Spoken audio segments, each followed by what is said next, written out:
Imagine this, you're from South Africa, you live with your husband and your two beautiful children, and your dream is to move to New Zealand. So you do everything you can, you get a job, you get your visas, and you come and live in this beautiful country, in Tauranga. Once you get here, your husband decides that he wants to do the Kiwi thing. He wants to get involved and go on a big hunting trip with his friend, which he does. He goes hunting and he's shot in an accident and is left fighting for his life. He actually went through something very unexpectedly. I wasn't prepared for this. They called me and they said, "Oh, you need to come. He's really agitated." And I was like, "Oh, Russell's never agitated. Like, that just doesn't sound like my husband." And they're like, "You need to come right away." So I got there as soon as I could. And he was just totally a different person. It wasn't my husband. In this week's episode, you are going to meet Russell's wife, Liezl, who has spent the last 3 months deeply involved in the New Zealand healthcare system, why they do everything they can to bring her husband back home to her. This is a very sensitive and emotional episode. You're going to love Liezl's honesty. You're going to love hearing about the New Zealand healthcare system and how it really is the best in the world. So let's jump on in and talk to Liezl.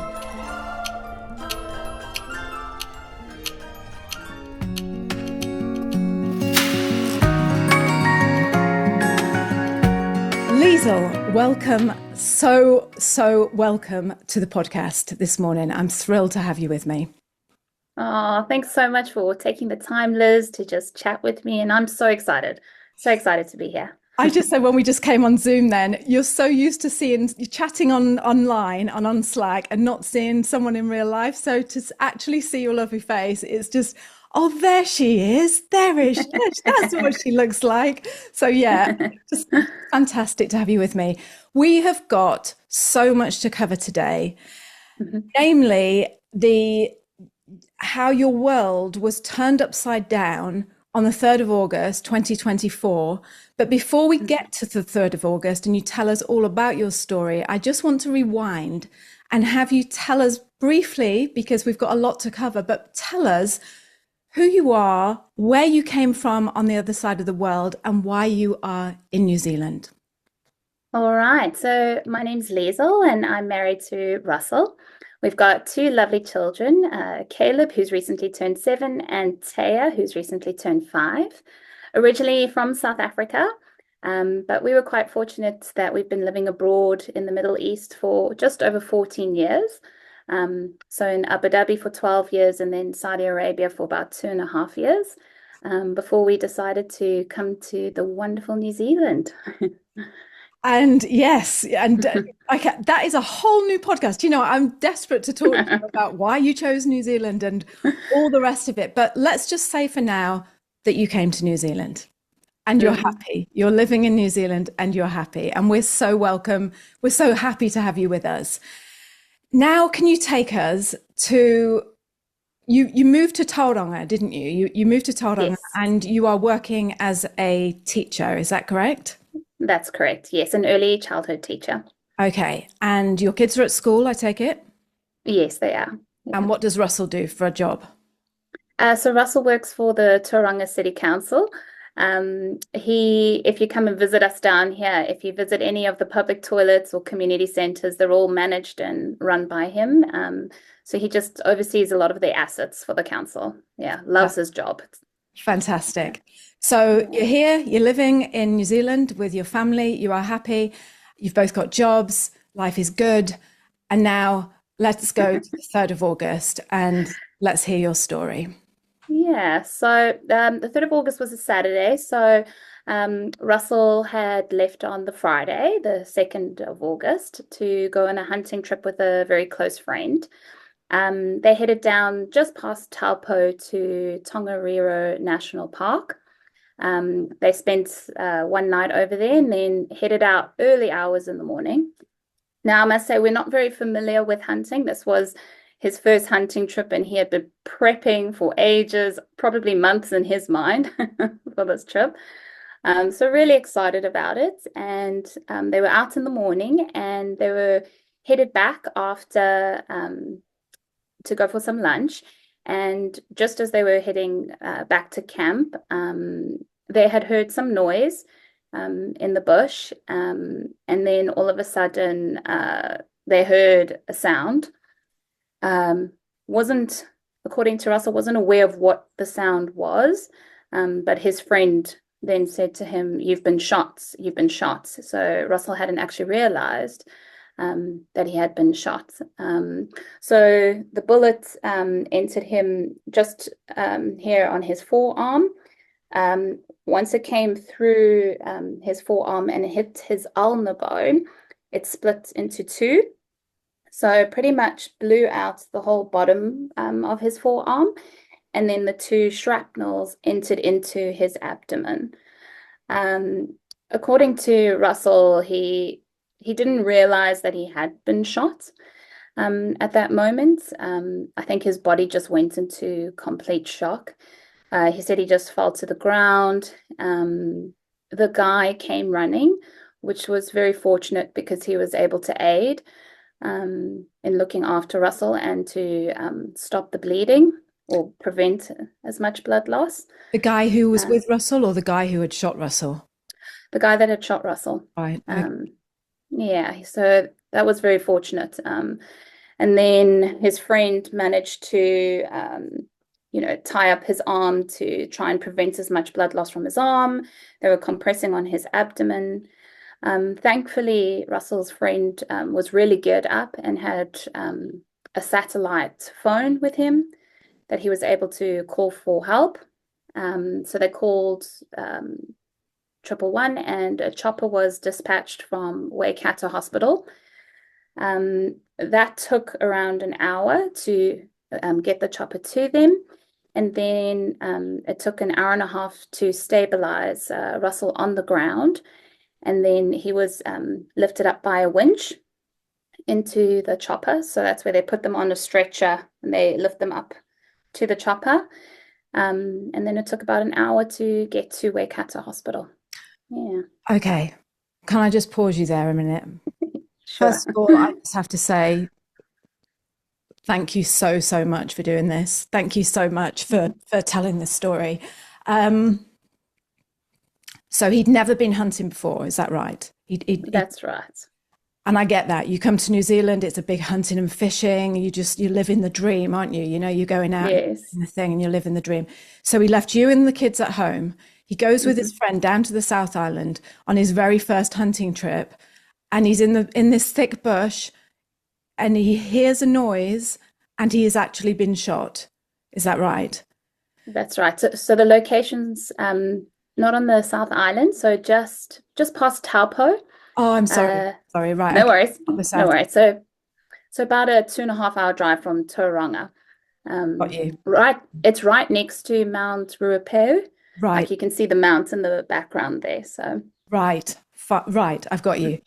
My apologies. Sorry. No worries. So he's when did you hear about the fact we're going to talk all about the emergency services and how the rescue was, but I'm thinking about you as the wife. When was the first time you heard about this? So I was at home with the children and doing my normal Saturday duties, washing and tidying up, and we were actually just ready to head out to for the morning. And then a friend called me because she had heard via our other friend who's married to the friend that went with Russell. So probably I heard maybe quite soon after it just happened, 10-15 minutes, Right. that it had happened. The first information we got through that didn't actually sound too critical, to be honest. I was like, okay, that doesn't sound too bad. So it was a shock, but panic hadn't kind of set in yet. And my friends were already en route to me. They just got in their cars as soon as they got the news. And then once they got here, they said, oh, we need to go now. We need to go right now. So I was like, okay, right. Pack bags. I don't know what I'm packing for, but pack bags for the kids. And we decided that it wouldn't be wise for the children to come with. So my friend came with me and her husband took our children And our kids were really excited. They're like, great, spontaneous sleepover. Oh, This is cool. Yeah, totally so great. oblivious. Yeah. Yeah. Said bye to them and we just headed off. Yeah. Right. Again, thank you. Thank you for thank you for your bravery. I don't really know how you're doing this, but I'm so glad that you are, because you've got a fantastic story to share. And yes, so your husband's friend, Russell's friend, has got a satellite phone. Is that right? So That's right. Yes. and he phones ahead 911. Oh, not 100. He phones ahead because he phones ahead to the emergency services, and they send a chopper out to get him. Yeah. Can I just ask, was it a man that shot him, or a woman? You said it was a man that shot. Why? How did that happen? Why was he shot? How? So we haven't gotten clear answers to all, from his side of the story. But I think it sounds like they were in really thick bush. Um, and unfortunately, we wished he would have identified his target, which is, a rule with regards to hunting. And he just must have not identified his target before shooting, and just heard a sound and maybe saw some movement and just shot. Yeah, Okay. Thank you for sharing that. Thank you. no worries. It was about 20 to 30 meters away that he Right. shot. Yeah. So he goes in the chopper and he is flown to Waikato Hospital. Yes. Tell me what happens then. You arrive at the hospital. What happens? So en route, so we actually, we've only been in the country just over a year and a half now. So we just actually thought, oh, they must be going to Taupo. And then we got a call en route from the friend's wife saying, no, they've just gotten him in the chopper. They're on their way to Waikato Hospital. And so luckily we were just over the Kaimai. Kaimai is over here in Tauranga, so it was easy to change route for us. And Waikato's a lot closer for us, which was good. And so that's where it kind of sunk in, that it was actually really critical. Because my friend was like, yeah, Waikato's, that's a serious hospital. That's a big one. So then panic really set in. And I was like, all right. His words to us, and I think he was actually being generous with his words as well, was it's looking 50-50 at the moment. But he was actually told by a respondent that he should expect that Russell won't make it to the hospital at that time. So he was kind with his words to us. We got to Waikato. It's a huge hospital. Is it? Yeah. Huge, huge. Got our way to emergency. They weren't aware of any choppers coming in. They've got so many coming in and out of there, but they said, no, sorry, they couldn't give us information of where this chopper was. And we waited probably about an hour or so. And then we saw two choppers coming in at the same time. We were just waiting in the waiting area then of emergency, and someone approached me and said, we need to take you through, please. And I just didn't know. My heart actually felt at that moment, because it had taken so long. I just said to my friend, I was like, this is not good news. Like, why? Why would it take so long? So, in my head, I was embracing myself for the worst. And I asked the social worker that came through, I was like, can you tell me, is he alive? Is he alive? And she's like, I can't talk to you here. I need to take you to the family room. So I was just like, oh my goodness, this is just like you see on the movies. So went through to emergency, and it's busy. It's wow, I take my hat off to those people working in that environment, because it's just so busy. And she couldn't give me any clear indication whether or not he was alive. I think she was I could see she was just, just as shocked as what I was. And then a respondent walked in, And he saw us sitting there and he's like, "Who are you here for?" And I said, "Oh, for Russell." And he's like, "Oh, yes, I was the respondent now in his case." He was actually the paramedic. And he said to us, "I can tell you now that he is stable for now, but it is extremely critical." And he was able to explain to us that it took an hour for them to get there, an hour and a half to stabilize him, and then an hour to fly him to the hospital. So just having that news was so golden to know why did it take so long. Um, my friend went through then. They said she can quickly go and look. I wasn't brave enough to go see. And then all of a sudden she just started shouting for me and she's like, "Liezl, Liezl, come quickly." And they were busy pulling him through to take him straight away for surgery. And just, 20, 30 people just surrounding everywhere. And he was conscious at the time, and we could just say, "We're here, we love you, like, it's you're going to be okay." Yeah. So, and then they wheeled him in, and then it was a period because he got in around. So the accident happened at 11. He was wheeled into surgery at 3, and we got news that he was in ICU at about 7:30 at night. They told us he's up in ICU, so we can go there. Yeah, Oh, yeah. I can't even begin to imagine that what that would have been like. And yeah, I'm glad you said that about the hour to get there and the hour to get him into the chopper and then the hour getting back. Is that because there was just other cases to deal with? Because that's what I was thinking when you were saying you were driving. I was thinking, well, surely the chopper would be there already because it can't take that long. Was it just because there was lots of other cases that and the chopper wasn't available and they got there as soon as they could? Is that what it was? So they left straight away. We were very lucky that that chopper was available and free.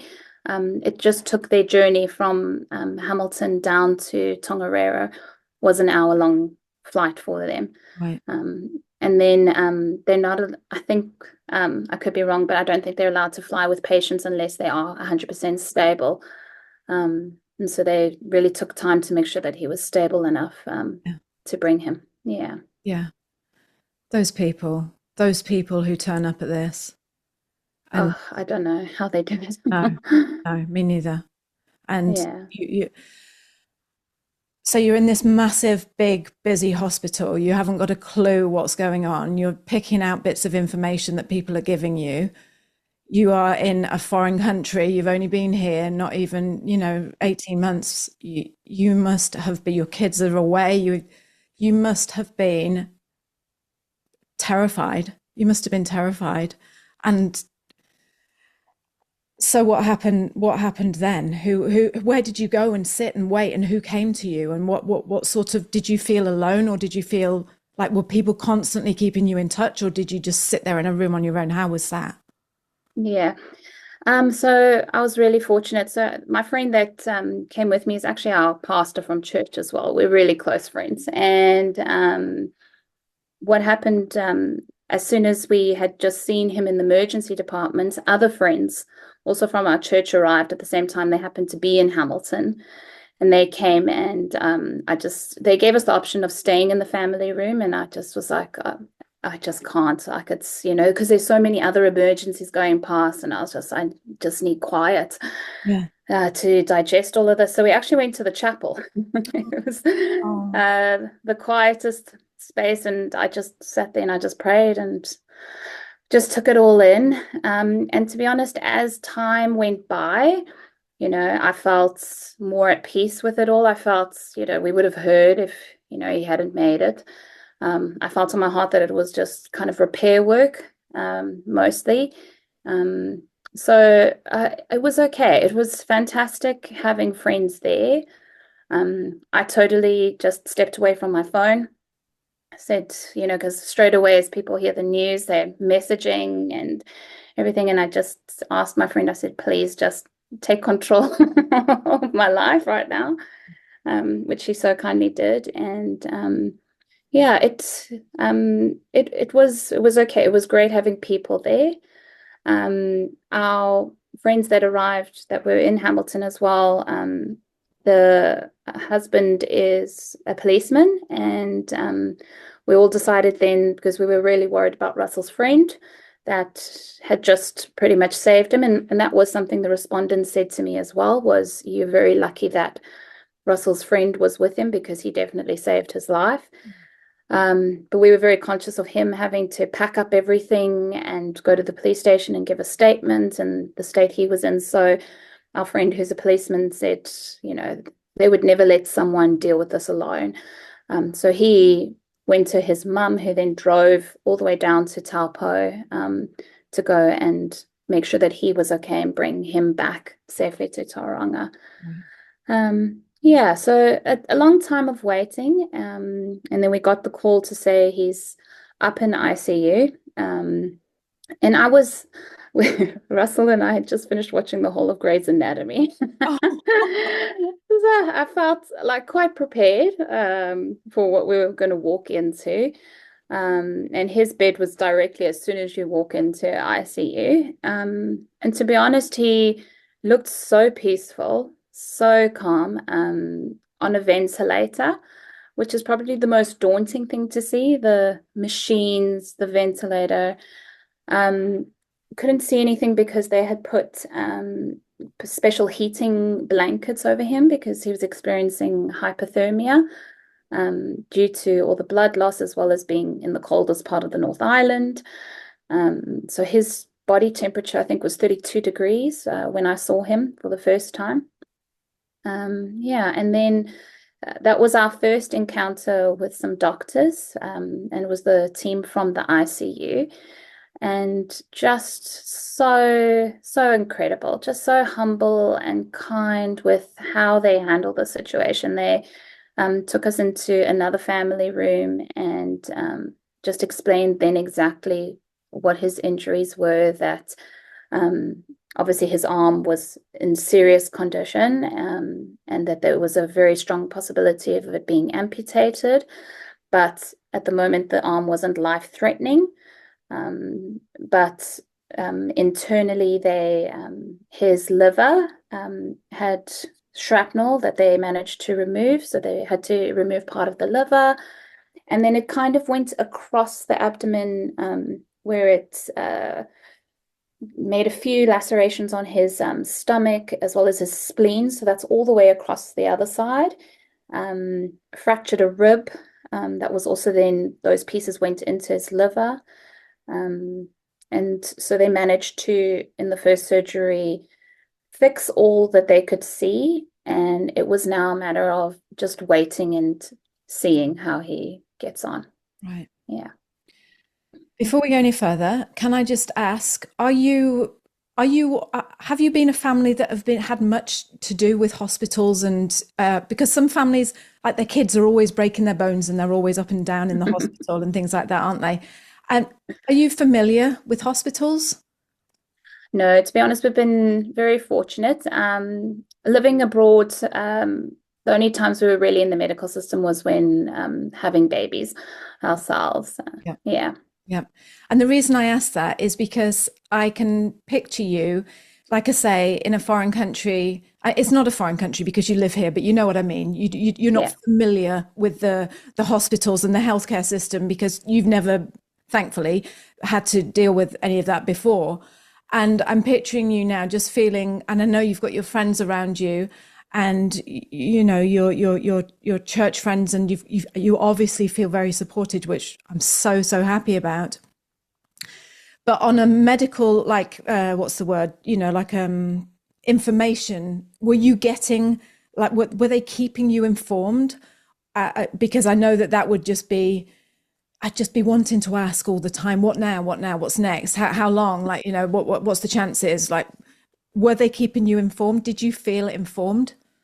Yes, absolutely. The whole way through the whole journey, they always just took such care and would always ask, like, are you okay with that? I almost felt in a way like I was given too much information because, like, I learned so much this time. But it was so great. They really took the care, and if I was ever not there when teams came to visit, they would always call me and always give me an update. which was great for me to be able to pass all that information on to family abroad. So when you're in New Zealand and something terrible like this happens and you don't live next to the hospital, what happens to you? Like how, because obviously you didn't want to leave his side. Where do you stay and what happens? Yeah. So in my case, I was really fortunate that the friends that were visiting Hamilton used to live in Hamilton, but are now in Tauranga. And their parents actually, so Kiwis, opened up their home, a beautiful farm home. And they just said, come and stay here for as long as you like. And they just took me under their wing, and she would even pack me the previous night's dinner that I could take to the hospital, and I could heat it up. The hospital's got all facilities there for visitors, and she would do my washing, and just, yeah, it was just absolutely incredible. Just took me under their wing. So That's gorgeous. very blessed. But if we didn't have that, I would have been offered accommodation through ACC. They would have supported me in finding accommodation, as well as financially covering some of the costs for that as well. Yeah. And I want to talk about ACC after we've gone. Well, after we've gone through your story, I want to talk about ACC because that plays a huge part in it. Mm-hmm. So you're staying with a friend's mum in a farmhouse, and she's packing you dinner, and you're going to see Russell. Talk to me about the trauma team, because I know you mentioned yesterday when we spoke about the trauma team. We really want to highlight here just the support that you felt throughout all of this with the New Zealand healthcare system. And you mentioned the trauma team yesterday, and I didn't know what that was. Can you just tell us who the trauma team are and how that works? Yeah, so incredible people. Wow, we're just so blessed by them and the work that they do. But so those are the people that will take on any traumas that come through emergency. So those are the people that just have to think on their toes, and they're the ones that are there just saving people, when there's just no hope. And so they were responsible for really saving Russell's life at that initial surgery, as well as heading into the journey, going from the first few days in ICU after his first surgery. He kept having quite a few surgeries, specifically for his arm. They were doing washouts to preserve what was there and to really kind of make a call if they could save this arm or not.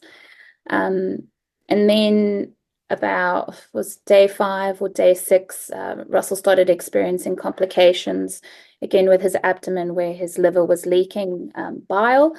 And that's when they decided to go back in, and they did find more damage. And the trauma team was completely responsible for that, still, even though he wasn't a fresh arrival, but they were responsible for any of the internal damage, and their persistence was just incredible. It was very difficult to go through, but so necessary, and I'm just so thankful for their caution, because what would happen is they did that big abdominal surgery again, and it wasn't great news. It was quite horrific, because they found more damage again to the liver, and he had to be back on the tubes again. So he was intubated again, back in ICU, and the whole pretty much feeling like we're back on day 1, if not even worse, because they would keep his abdomen open.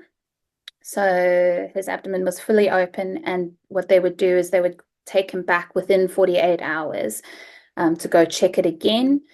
And that was back and forth 3 or 4 times of doing that. So going in, waiting another 48 hours, going back in. And during that whole time, Russell was fully intubated, mostly sedated. And it was really tough for him, because I felt he realized now where he was and what was happening. And so trying to pull out tubes and just, I felt he was really stressed out during that time. But I was and I just reassured him through it. I was like, you have to trust them. I promise you, like, I've got full trust in these people and their decisions. They don't want to rush anything. They just want to make sure they get absolutely everything so that you don't have to ever come back. And then we started experiencing problems with his heart, where he was having I think what the doctors were calling it was hypercardic episodes, where his heart rate would drop and then go extremely high. And quite often his heart just stopped completely. And they then had cardiology come on board to come up with a plan for that. And once they were happy with that, they had fixed everything inside and there was no longer leaks and everything, they then had this really big challenge of getting him closed. Because your organs swell so much from the trauma. I mean, he almost looked like he was pregnant with the way that his abdomen was open. And they had to very carefully come up with a plan to slowly close him up and then eventually take him where they close him up fully, with the support of cardiology helping to get his heart through such a big surgery as well. Yeah. Yeah. So very, very, very long process, but so careful and cautious. Like every time someone told me what their thoughts were, what their next steps were, I never doubted any of their decisions. I just knew that nothing was too much for them. They really just wanted to make sure they did a thorough and proper job, and what was best for Russell. Yeah. So you felt complete trust in the team? 100%. 100%. When we had, because what happened was they had done a washout on his arm and then they were going to close him at the same time in that one surgery. His heart stopped during that surgery and they said, no, we can't proceed until we have more information or an idea of what's going on with his heart. The next morning, we were sat in ICU and I counted 20 staff around Russell's bed, all deciding, the anesthetists, cardiology, trauma, all there to discuss together of what are they going to do to get this man's abdomen closed. So they're just working together, and you can just feel from every department like you're only getting the best. So once his abdomen was closed, it was like, whoo, yay. Yeah. And then was he moved out of the ICU unit? ICU, by the way, and I know this, I put my hand up and said, I didn't know what ICU was until about 3 years ago. It's intensive care unit, but I didn't know that. So I'm just going to say that for anyone who is listening and might not know that. But was he moved out of ICU then and put into a general ward, or was he still kept in there? So once they got his abdomen closed, he had to remain in ICU for a few more days because they had inserted an external pacemaker. So that's through wiring where they're actually controlling the heart, which was necessary to get him through that surgery. But they wanted to keep it on for a few more days to see if he still required that support from the pacemaker. And thankfully, after 2 days, they felt that he wasn't using the pacemaker and his heart was improving, so they could remove it. And then we started the process of getting out of ICU. Yeah. And then onto a general ward. Yeah. I'm sorry if this sounds like I'm sorry, but is ICU, are you on your own in ICU or is it with other people? With other patients. With other patients. How many, is it a big ward? Is it a small ward? How many roughly? So some of the patients' beds are separate rooms, but majority are almost like a ward with curtains in between. And there's 2 sides to the ICU in Waikato, where you've got cardiac ICU, as well as just regular ICU. And on the regular side, there was about 10 beds on that side, and I'm not too sure how many in the cardiac ICU. Then, because you've got critical care is kind of the main unit, ICU falls in there, as well as the high dependency unit. So that is just a step down from ICU, where people are still, they've got high needs and need to be monitored a lot. But they don't necessarily have life supporting medication or the machines at that time. And in the ICU, the patients will have their own nurse assigned to them that do about a 12-hour shift. So within a day, there would be 2 nurses, and those nurses don't take their eyes off the patients for a minute. They are literally keeping their eyes on them all the time. Where in HDU, because Russell did spend 2 days in HDU, their HDU? Oh, hi. so high dependency unit, there a nurse will have 2 patients to 1 nurse. Yeah. Are you allowed in all the time in the hospital? Is there any time they say you're going to have to leave now? So you're allowed in. You're there. You can be there 24 hours a day. Is that right? Yeah, it was amazing. I mean, I didn't expect that for ICU. But yes, so ICU, you are allowed to be there 24/7, though they do something with the patients called turnarounds, where they have to move the patient's bodies, obviously because most of the patients are highly sedated and not moving, to prevent pressure sores. So a team comes through. So, I mean, even those people, I just had never even thought of this team that comes through, and they make their way around the whole hospital, and they're literally there to move the patients and adjust their positions to ensure they don't get pressure sores. And that happens in ICU every 2 hours for about half an hour, where visitors need to leave during that time. Yeah. How long has he been in the hospital so far? Now, before he comes out of ICU, how long has he been there? So ICU, he spent a duration of 26 days. And then once that was all sorted, because they had done all the internal stuff, we were still having his heart monitored, which was also an incredible system. I couldn't believe that. It's a mobile heart monitoring system that's linked to the cardiology department, where they've got someone somewhere keeping their eyes on these monitors at all times, which was really nice to not have the monitors next to the bed the whole time beeping and watching it. Then once in the general wards, the focus was then on preparing Russell for the really big reconstruction surgery on his arm. So he spent about a week in the general ward, which was a great time to just build up strength, start eating again, because he hadn't eaten, as it was his digestive system that was really affected. Getting up and just sitting in bed, and doing all those kind of basic things before having the really big reconstruction on his arm. Yeah. So before we move on to the reconstruction, just rewind back a little bit. 26 days is a long time to be going through what you're going through. Was there any, I know you talked about social workers when we talked yesterday. What was there any kind of, like, for your mental health support? What could you just talk about that for a minute? What the support that you were getting there? Yeah. So in ICU, they've got a team of social workers that walk around checking in on all the families that are there. And they're just kind of these people that, they just float around and disappear, but they just come at the right time. And I developed a really close relationship with one of the social workers. And it was really to check in on me, how was I doing? And continuously I was asked, how are my children? When are they coming to see me again?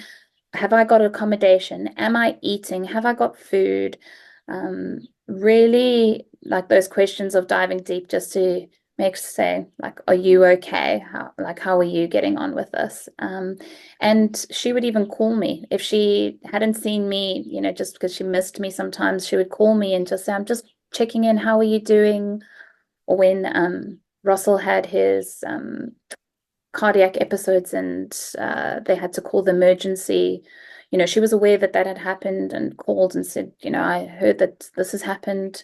Are you okay? Like, what can I do to help? And So it was lovely to just have that. And she was also a good support in saying, well, do you know ACC? Do you know what ACC is? And, if you need help with this, they can help you with that. And which was really, really helpful as well. Yeah, just giving you all Yeah. that support. Mm. And on the subject of support, you also mentioned when we spoke privately yesterday about victim support. Let's talk about that for a minute. What's victim Yes. support? Yeah, so it was in the first week, my phone rang. My phone was ringing all the time, and I answered, and it was a constable, and I was like, oh, my heart just sank because I was like, this is the reality. It's an investigation, and so of course police is going to be involved.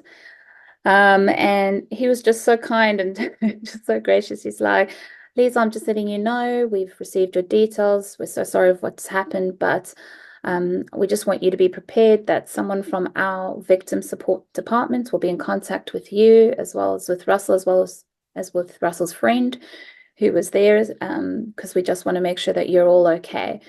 So I was like, okay, that's nice, thanks. And so I received a phone call from our victim support lady who was just so lovely. It was just, again, another person. And also kind of nice that it wasn't someone that knows you, that's just totally on the outside.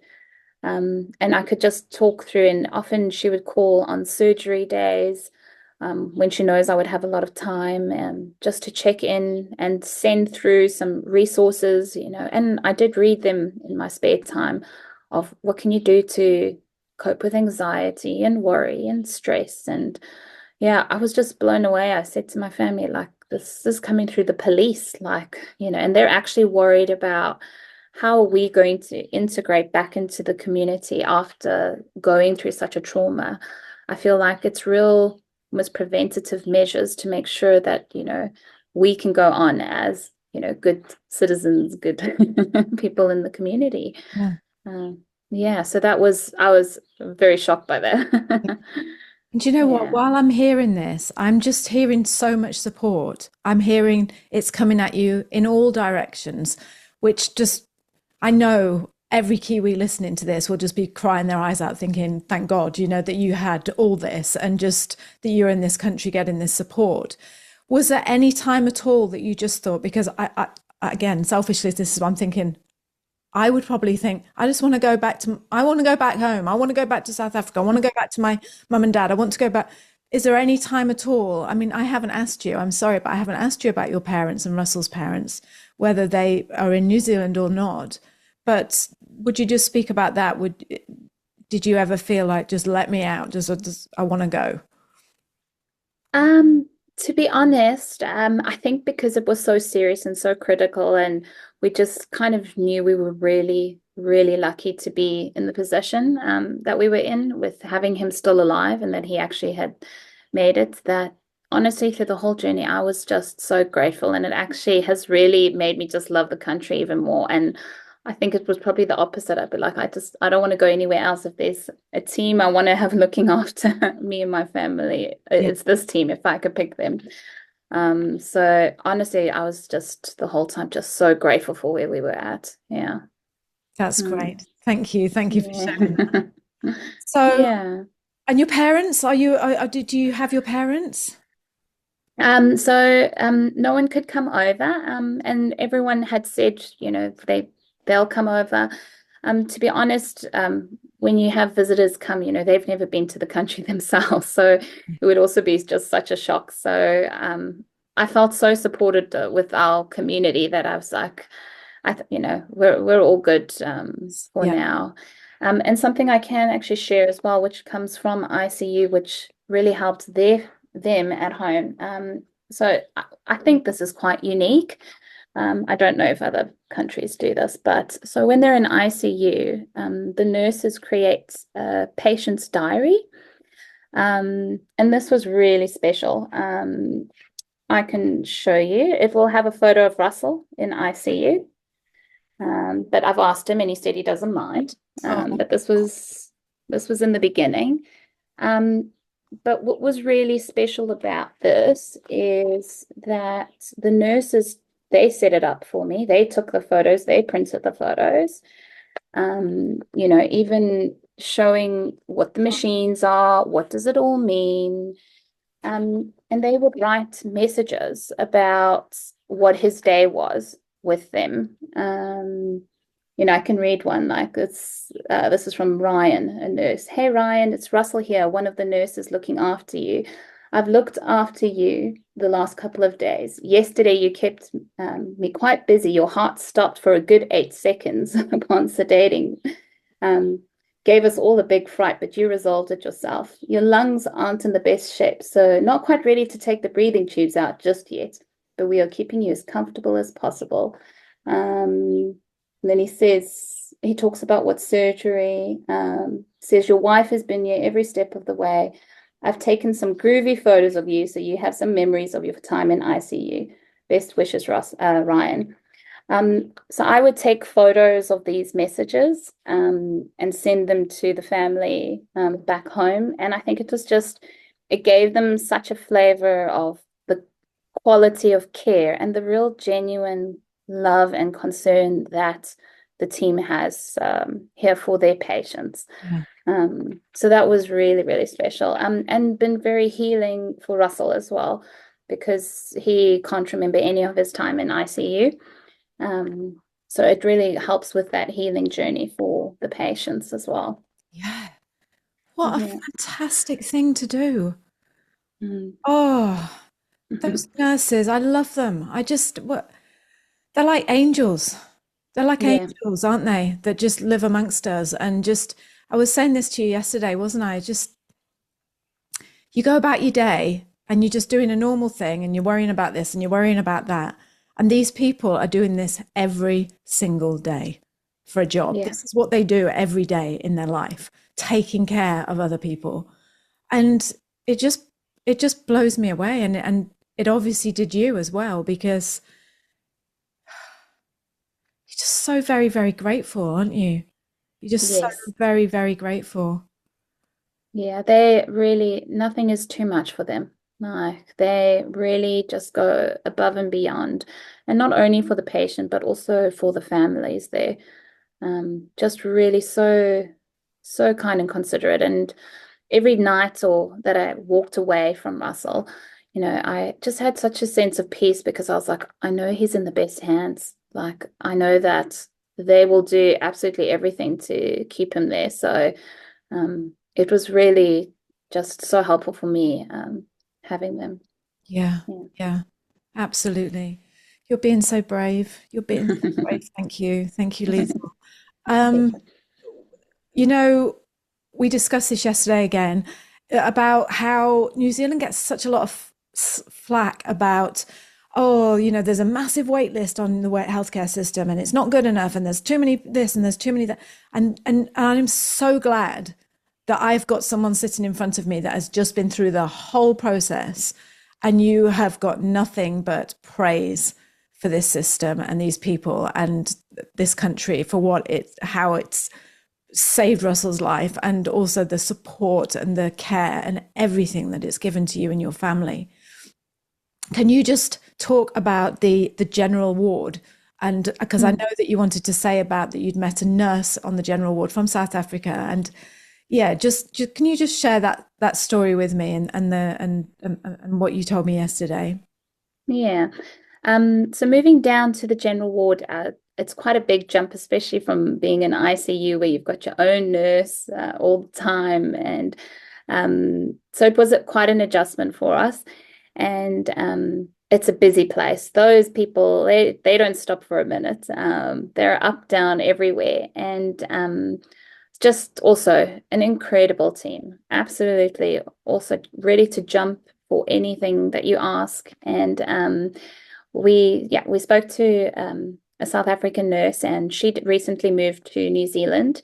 And she was just saying how she feels so blessed with the ratios that she has, because previously she was used to working on similar wards with 7, sometimes to 10 patients, where on the general ward where she's currently at, it was 3, maximum 4 patients that she had, depending on their severity.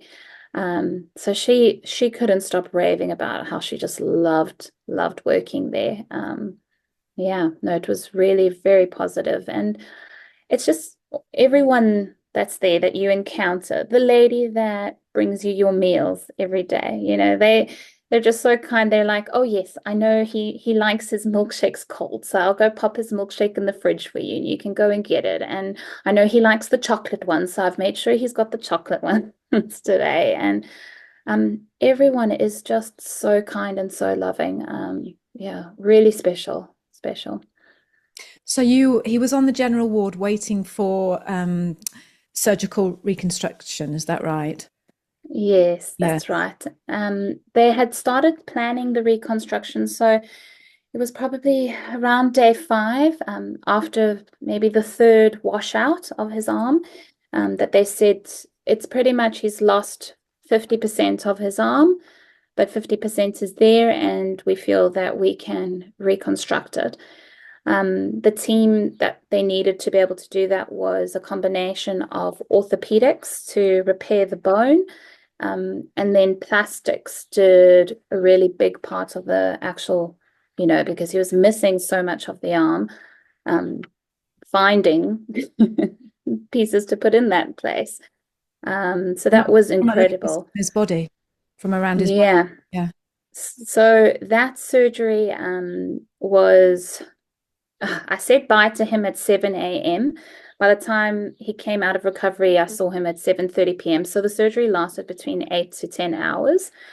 And it was huge. They had so many doctors in on that. And because Russell had had so many complications with his heart, he had the lead anesthetist on his case. And even that doctor spent so much time with us the day before, talking about all the strategies that he had in place in case Russell's heart was to stop again. So they just had full control over that to be able to make it possible for them to do the reconstruction. So what they did was in between, because a big chunk of the bone, the ulnar bone, was blasted out, they repaired that with cement, bone cement, right in the middle, and then placed a metal rod going across that to give it that support. Then the plastics team, which did so much, they spent so much time on planning and prepping for exactly what they needed to do with the tendons.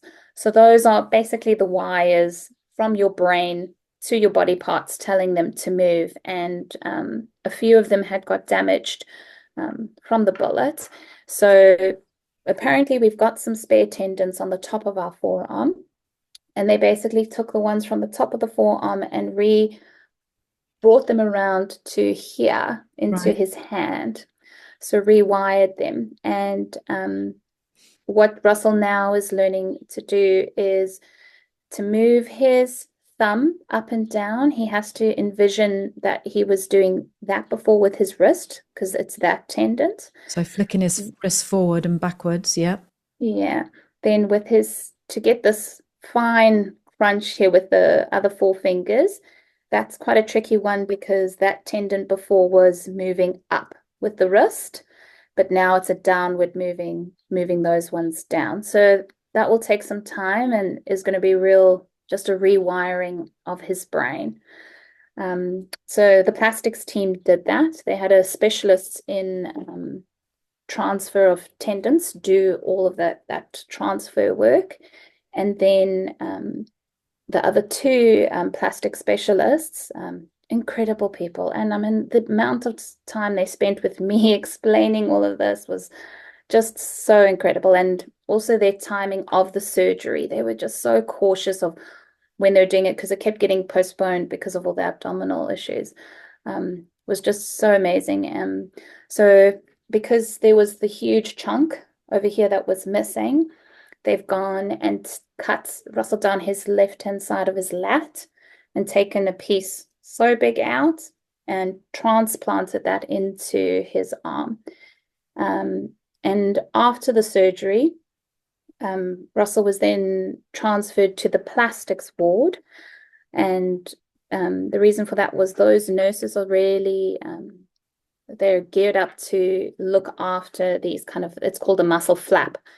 And in the beginning, they would monitor Russell every hour. They would come with a Doppler to make sure that the blood was flowing into this muscle. They could hear a pulse, as well as the room had to be a certain temperature, really warm. His arm was under this huge, big plastic, they call it the bear hugger, to keep it really warm, just to ensure the blood flow. So the care of preserving that muscle flap was phenomenal. Yeah, and if there was any concern about blood circulation, they would take him straight back in to repair that as well. But thankfully not, and it's all working and looking so good. It's all working. Yeah. These things that you're describing, it sounds like something out of the future, doesn't it? It just sounds like something so far removed from real life, like taking pieces and rebuilding it and training, pulling a tendon around and retraining it. It just sounds, and all in that same hospital. All this happened in that same hospital. So they've got all these different units and specialist teams, I would imagine, all in the same hospital. Yes, they've got every single department in Waikato, so it's the only hospital that has got all the departments there. So plastics, orthopedics, cardiology, cardiovascular, they are all there. And I think that is probably why it is the only trauma level 1 hospital in New Zealand, because they've got all those specialists that can just drop and come. Because I know on Russell's first surgery, his lead plastic surgeon was already in that surgery and could assess the damage that had happened on his arm. So it's just incredible how those teams work together as well. Amazing. Really, yeah. Just all pull together and know what each one's doing, and yeah. Before I go on, I've just got a couple of questions. Work. What happened with work, and how are you still getting paid, and what happened? Because you're a teacher, so I'm assuming this didn't happen in half, in break time. Tell me what happened with work and how you're managing not to go to work and live, basically, because you've got no money coming in. It's a struggle, but work was incredibly supportive and understanding. To be honest, sorry, something just popped up. To be honest, my boss actually got in her car and was ready to come to the hospital on the day of the accident. And I said, it's okay. I've already got people here. And so, they were just ready to jump in and help with anything, take the kids. Boss from school? Yes, yeah. Is she your friend, or is she just your boss? Just my boss, and friend, I'll say. Oh, your boss, and she's going to drive to the hospital and pick up your kid and do all. Yes. Oh, yeah, wow. we have a cat, and so they were like, who's looking after your cat? Oh, so supportive and just extremely understanding to our situation. So it has been an extreme long period of unpaid leave. But it's all good. We're surviving, and I've slowly started easing back into work just this week, and just as we find our feet, slowly kind of getting back into the rhythm of what life looks like now. Yes. Yeah. So just tell me how Russell was throughout all of this, through the process of worrying not only about what he'd been through and all the trauma of his accident, but also worrying about you and the children and the money and his job and his health. And how is he? How is Russell? Generally, with Russell's kind of nature, he is a really calm, relaxed person, and it takes a lot to get him fuzzed up and worked up. And so the first part of ICU, the first 6 days, he was like the gold star patient, so obedient and listening to all the nurses, and he was really calm. And during that time, while he was still intubated, he even signaled to me. He did this, and I said, "Are you asking about money?" And he was like, "Yes." And I just said, "You don't have to worry about a thing." I was like, "It's 100% covered." by ACC, and he actually got tearful when I told him that. I think the peace that he got just hearing that was just amazing, because I'm normally the financial advisor at home. So he knows that would have been a worry of mine, but it was incredible to have that stress just taken off, not to worry about that at all. But then through the journey, mentally, he did really, really well. Though going back into ICU then and being intubated again, I could see the struggle. I could see, my sense was that he was feeling he's being tortured. They had to restrain him because he was pulling out tubes, and that was incredibly hard to see. I would often approach him, and his heart rate would often start going up and start having the machines beep. So I even got nervous being around him because I was scared, because his heart stopped twice while I was there, and then they have to pull the emergency button, and then everyone comes flooding in the room. So I got even anxious being around him. And then once they got his tubes out the second time, after his long stint of being on the ventilator again, he actually went through something very unexpectedly. I wasn't prepared for this. Like, they called me and they said, "Oh, Liezl, his surgery went really well, and we've got his tubes out," which is like the best news ever.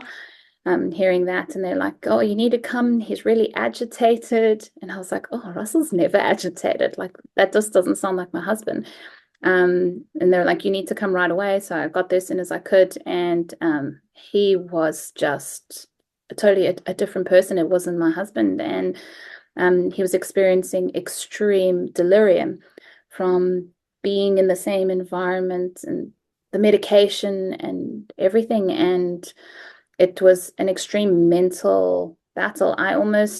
When I explained to people, the mental side of it was almost as bad as the physical side, because he just wasn't Russell, and having to, every time I saw him, reorientate him and say, "You're safe, you're okay, this is a good place," it was really, really hard. And that was quite a journey to get him into his normal mental self.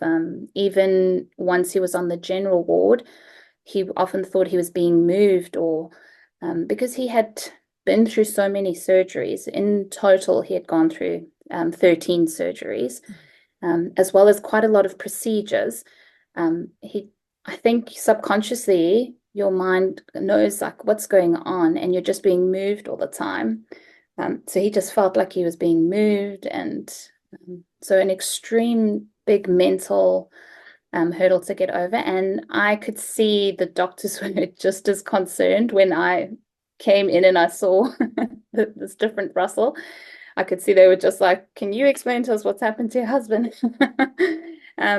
And only later on, once he was in a much better place, they actually then, again, and this is why I say that if they've got a concern, they will do everything to make sure they've covered everything. They were then questioning whether he had experienced memory loss while being airlifted by the winch to the helicopter because of the low oxygen levels. So they thought maybe something had happened to his brain as well. So again, more tests on his brain, and the occupational therapist coming in every day to check his memory and stuff like that. So that was a real challenge, that kind of getting him to where he is. But now he's just doing amazingly. He is still so relaxed about it when, he's just like, "Oh, yeah. Yeah, no, I've had 13 surgeries." So doing really well. He's an extremely hands-on guy. If you saw our garage, you would just know, like, every tool there, everything.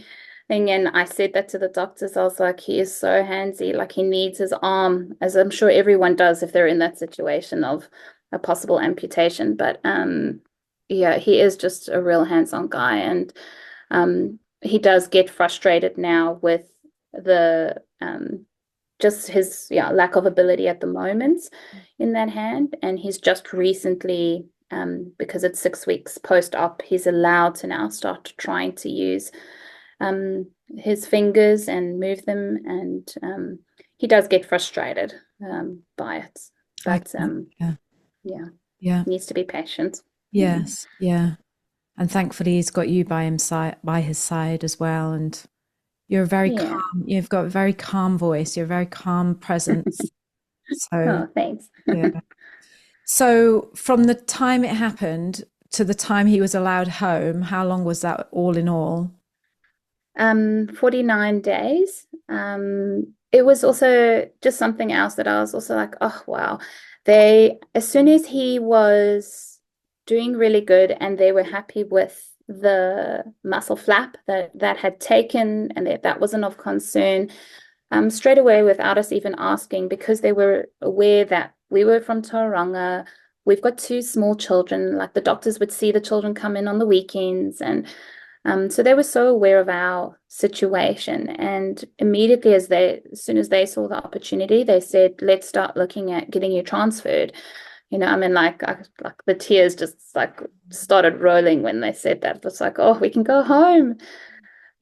So we started doing that, and then unfortunately had to go back in for another surgery just to redo something to the bone. But then we got transferred, and that was just again like amazing how they just organize it. They just handed over everything to the hospital here in Tauranga, made sure that doctors took him over, and then we arrived in Tauranga on the Monday, and it took about 3 days only because it was important that the team in Tauranga got familiar with his case, and that they could help prepare us for what recovery would look like and what we would need post-recovery and things like that. So it took a few days just to sort all that out. And then we did say to them, it is our daughter's birthday on the Friday, and it's her wish to have Daddy home for her birthday. Is it possible to make that happen? And they were like, yep, we're going to work with you to get that right. And so they did. And it was the day before her birthday. He got out just before school pickup. So we Oh, got out and went to school and picked up both kids, and there was Dad. Yeah. oh, oh Yeah. no. Oh, that would have been a moment. That would have been a moment. What a journey. What a journey. Yeah. So very Oh, special. and you told me, and this really stuck with me. I've been thinking about this since you told me this. You said that when you were in the hospital, there was all these volunteers that were coming around and Mm. playing instruments and Yeah.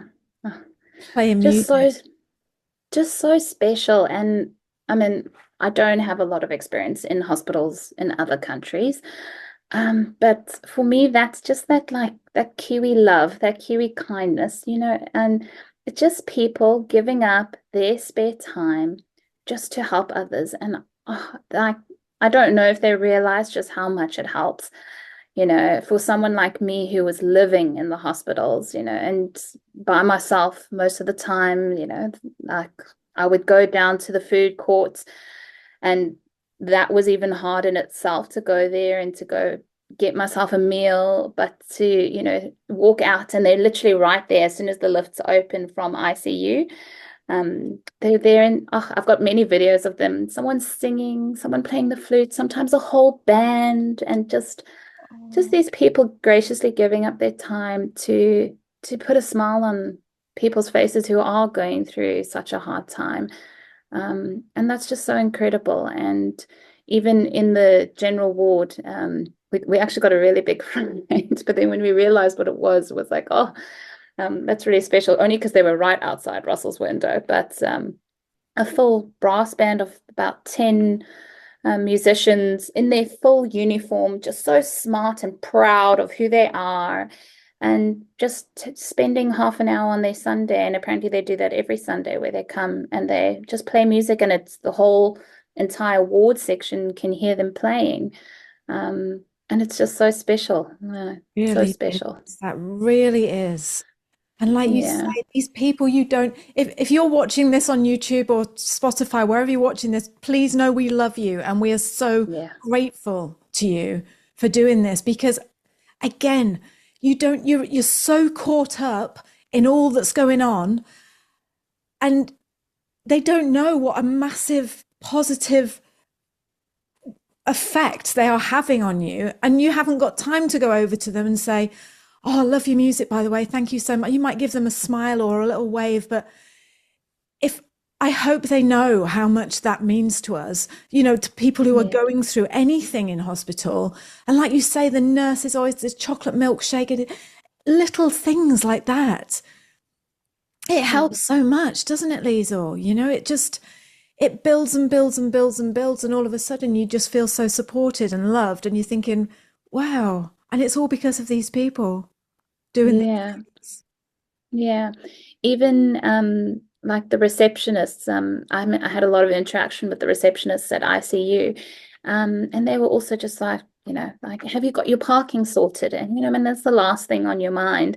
And I'm just like, oh, no, what must I do? Straight away. Here we go, do this. You don't have to pay every day. You can do this. And just such kindness to like, little things that Yeah. really make a difference. Especially now looking back, like I'm grateful I wasn't paying $7.50 every day. Yeah, exactly. Yeah. Yeah. And on the talk of cost, what ACC, because again, especially we have a lot of audience from the USA. You'd just be thinking, well, how much is that chopper going to cost? How much you wouldn't be able to help but think that. Did ACC pay for everything that you've talked about here today? All these surgeries, all this care, or everything, his meals in hospital, everything. Did they pay for that? Absolutely everything. It's just been incredible, and I'm just like, how? Why? I've questioned it so much because I'm just like, wow, because coming from South Africa, if you don't have medical aid, medical insurance, you're in trouble. And that was the first question my dad asked me, being an accountant from South Africa. He's like, have you got medical insurance? And I was like, well, no, we don't. And I was thinking, oh, I wish we did have, but then I was like, because it's an accident, it's 100% covered. And not only that, Russell's salary is covered up to 80% now, every week. If they needed to pay for accommodation for me, they would do that. They're funding some of our transportation, so me driving back and forth from Tauranga to Hamilton. Now, since being back at home, we've had a physiotherapist come to our home and sat with us for almost 2 hours to see how has this injury really impacted Russell from doing day-to-day stuff. And any area that the injury impacts on, ACC is there to kind of help us, which just blew my mind. I was like, I can't believe that they're even worried, that there's someone that's worried about us after all of this. They've already saved us and saved Russell's life, but now they're even worried about afterwards. And we've had support with just a lot of equipment, which has been really helpful for Russell, like a chopping. Oh, it's like a board thing that's got holders that he can put a pot on and it can hold it so that he can stir, or a special thing for spreading butter on bread so the bread doesn't just slide away. Yeah. So just simple things, even a thing to help you put your socks on with one hand. So just the thoughts that's, if just to try and make things easier for him, for us, is incredible. Because I feel anywhere else, especially after an accident, you're left to your own. Yeah. If you've got to figure it out on your own and have the financial burden of it all on your own. And they have also, ACC now is sourcing out a physiotherapist for him who comes to our house, an occupational therapist who also comes to our house. And then they're also arranging psychologists for the whole family, so not just for Russell, but for the children and myself, all just to make sure that we can go on from this. Yes. Yeah. Yes. Oh, Yeah. that's oh, I mean, no one would ever want or go through something that you've been through, but to know that this has happened to you and to hear about the support and the care and the aftercare and the after support that you're receiving, just it just makes me feel so happy and so grateful to live in this country. And I can see that you feel the same too.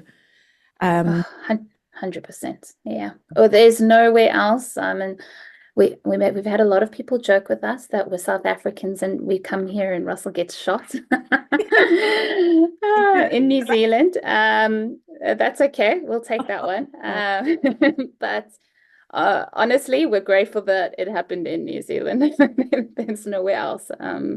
Because it's just been phenomenal. Absolutely phenomenal. And if it wasn't for every single person along the journey, whether they did a big thing or a small thing, like it's just made the world of difference to literally having Russell here with us today. There are beautiful, kind people in this world. It is filled with beautiful, kind people. And they found you and they helped you and they were there for you and they brought you through. And I know you wanted to talk about the Christian community as well, that just came to your aid and were there for you. And I know you were saying about the chaplain in the hospital and just. Yes. Yeah. So we're very fortunate that we've got our church community here, and they just pulled together. I mean, first of all, taking in our children. I mean, I don't know what we would have done, who would have looked after our children, but they took them in, drove them to school every day, would bring them through to Hamilton for me on the weekends. They also then arranged meals for us while Russell was still in hospital and stacked them up in their freezers. So we're still living off all these freezer meals that everyone's made for us, and just like blessing us with groceries and just all things. So that's been amazing. But in the church there, in the hospital, they've got chaplains, and we just happened one day, the one walked past and just started speaking to me as I was next to Russell's bedside. And from that moment, they really took the time to come and find us and to follow up on Russell's surgeries, to pray with us and to just give us that extra support as well. And we formed such a good relationship with them now. And that was just really special to have that. Yeah. Oh, Liezl, thank you so much for sharing. Thank you so much. And again, it's one of those things. You contacted me and you said, Liz, I want the world to know about this, the care and the love and the treatment and that New Zealand has provided for me and for Russell and for my whole family. Because in the news, you hear a lot of, oh, it's this, it's that, and like I say, negativity. And it's very rare that people come forward and say, actually, it's flipping brilliant. Actually, I received this care. And we decided when we were talking yesterday, we said, I think that's because when you go through a trauma like this, you don't want to, as much as you want to thank the people, you want to just move on with your life, don't you? You don't want to revisit going back to the ICU memories, and you don't want to revisit the memories of the chopper and the paramedics. But I'm so grateful that you are doing this, because it takes a lot of courage to do that. And it reminds the people that have helped you just how grateful and valuable they are and how much we love them, and so grateful to them, because they aren't, it's a thankless job, isn't it? Yeah. It really is. Absolutely. Like I shared with you yesterday, I've taken Russell back to ICU. And I mean, ICU is a place no one wants to be. When I took him there, because I promised them, they said, please bring him back. We want to see what he looks like as a man standing up, because all they got to see was him in a gown lying down most of the time with tubes and all. And I took him back in there, and the ones that recognized, well, first of all, recognized me, and then they're like, oh, is that him? Oh my goodness. The one said, oh, just thank you so much for coming back. And, because we just never get to see patients afterwards. They leave, like they come in on a bed and they leave on a bed, and that's the last we see of them. So I don't think they often get to see what their hard work has produced, But here we are, we're a whole family again, thanks to all the hard work that they did. Yeah. And these, and all, everyone, everyone, receptionists, the cooks, everyone, the cleaners, they're all part of it. And the volunteers and everyone, it's just, they're all part of it. And it's just, thank you. Thank you. Thank you to you, and thank you to everyone who goes into making that part of the journey so much easier. Yeah. No, incredible. Absolutely incredible. An amazing team of people that are just so passionate about their job. You can see nothing is too much for them. They will do anything. And I think that's I know not many people, and hopefully not many people, get to go through ICU and through that trauma part. But if you do, I can reassure you now, you've only got the best, and know that they will absolutely try their best to save your loved one. Yeah. Liezl, this story has got such a happy ending, and I'm so I'm so grateful that you've come on and shared that. Is Russell back at work yet, or how is his recovery doing? What can we just He's doing so good, honestly. Yeah, no, he's doing so good, and that's kind of who he is. I think it all, like, your mindset makes a huge impact, and he's just like, yep, nope, I'm gonna get on, I'm gonna try and do things. So no, he's walking and doing way more than what I feel he should be doing, and he exhausts himself quite quickly. But honestly, if you had to look at him now, because they've even removed his splint, so his arm injury is not that obvious, you wouldn't even know that this man has spent almost 50 days in hospital. He had lost a lot of weight. He lost 25 kgs over the time. But already he's picking up weights, and I came home yesterday, and we'd probably be in trouble, but he was cleaning the windows. So you're not supposed to be doing that because we've got a house inspection soon. So so his recovery is going so well, and part of his recovery is hand therapy as well at Tauranga Hospital, and that team is also incredible. Like, wow, I mean, I can't believe that there's people that have studied so much about a hand. And we go and see them once a week, and they're blown away by what he's able to do already. So yeah, we're believing in full mobility in that hand. And then also another team that looks after him now is scar management, which I had no idea about, but the amount of love and care they put into looking after all the wounds and is phenomenal. So we're still seeing them, and the healing has been incredible with everything. So he's looking really good. Not back at work yet. He has got another surgery in the pipeline. In about 2 weeks, we'll head back to Waikato. And the Tauranga team decided it would be best if we go with the Waikato team, because they've got plastics there, and their words to us was Russell's anatomy has changed so much. They feel it would be much better to have the original team work on him. So now, to permanently repair the ulnar bone, they have to remove the cement and do bone grafting to fix that bone. Right. So he's got So a that will happen. bit more way to go yet on with his surgery and Yes. yeah. Yeah. But otherwise, doing so good. Yeah. Are you okay? I am. I am. It's been a journey, and people ask, like, how did you do it? I don't know. I think it was a long period of survival mode, and there was never a time. Well, it was very rare moments where it was just, yes, we're doing good. He's gonna make it. That it took a long time to get to that point, you know. So I think because it took so long, even now, I'm still a bit like, oh, are you okay? Are you breathing? Even at night, he doesn't snore now because he's lost so much weight. So I'm like, are you okay?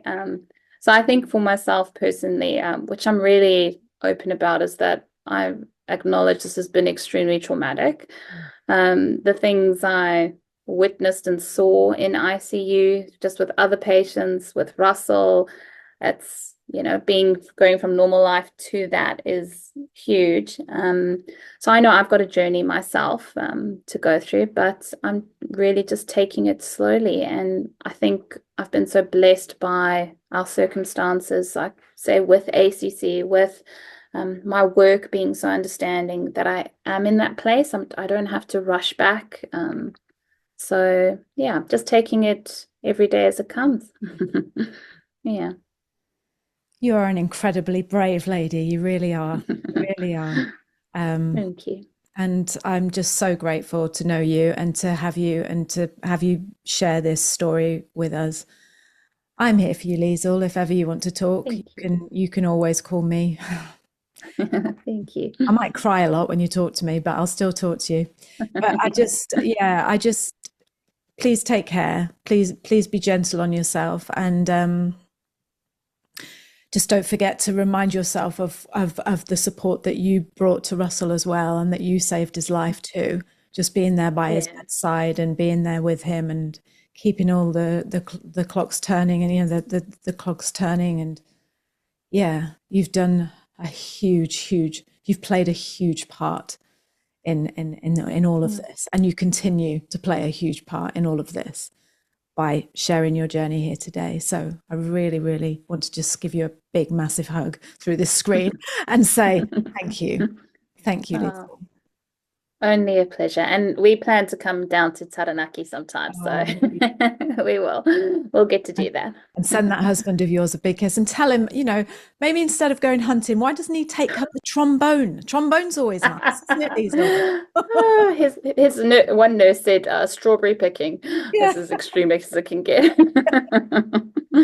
Okay, darling, thank you so much for joining me today. I know this is going to be a very, very special episode. And once again, thank you so much. Only a pleasure. And thanks so much to you guys and your community as well. Because even during my time, I'm still in close contact with Chrissy and Lisa, and they're friends that we'll always have for life. And because they're nurses, they also helped at one point because both my children were really ill while I was in Hamilton. And they were just there to jump up and give a hand. So, there's such beautiful, special people that come from your community as well. So we're also just so grateful for that. And it's just such a blessing coming to a new place and having that. So thank you guys. We only attract the best. Absolutely. Okay, darling. Take care, and I'll speak to you soon. All right. Keep well. Bye. Oh, I wish I could come and give you a hug. Oh, you brave girl. You brave girl. That takes a lot to do that. I really hope you enjoyed that show as much as I enjoyed recording it. If you're moving to New Zealand and you are interested in joining the Slack group, the private community group that we raved about and talked about on today's show, then you need to head over and get our free 5-day video guide. This is a video guide that sends you a video every day for 5 days, sharing some aspect of what life in New Zealand is like. It's absolutely free. And then when you get to the 5th day, you will be given the option of whether or not you want to join the private community, the one that we talked about. It's a fabulous, fabulous resource. I don't need to say anything more because you've already heard all about it. Go over, take the free 5-day video guide, get to day 5, and then you can decide whether or not you'd like to be a member and join our private community along with me and Brian and all those other fabulous people that are walking along the same path as you and making the move to New Zealand. So head on over to www.nzahead.com/free. Head on over to www.nzahead.com/free and get your free 5-day video guide. Get to day 5 and then you decide if you want to come and join us in our private membership group. I hope to see you on the other side. Every week we come onto YouTube and we tell you all about our life in New Zealand. How we moved to New Zealand from the UK 15 years ago and we love it. And every week someone comments and says, why didn't you tell them about this, this and that? New Zealand isn't perfect, you know. And you know what? They're right. It isn't. Status matters. You know, like it matters what your postcode is. It matters where your child goes to school. It matters how you pronounce certain words. In this week's show, we're going to share with you 7 reasons why New Zealand might not be the country for you. Why you might need to move to somewhere else in the world because New Zealand isn't right for you. So let's jump on in and find out what those 7 reasons are.